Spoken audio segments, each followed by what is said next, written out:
Good morning mga moms! Welcome sa aking miniserye ng aking pagiging stay-at-home nanay.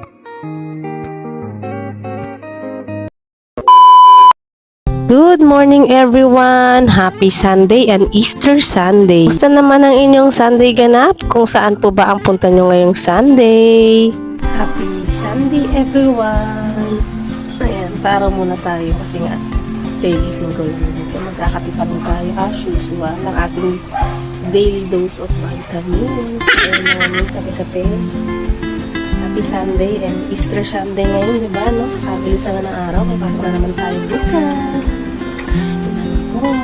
Siya, magpainit po muna tayo dito sa Gedli at iinom muna tayo ng ating favorite na vitamin bago tayo gumawa ng gawaing bahay. As usual, di pa rin tayo tapos sa pagiging nanay dahil Sunday nga ay kailangan pa rin natin kumilos at hindi tayo pwede magpahinga. Kunti lang ang ating gagawin ngayon dahil Sunday at deserve ko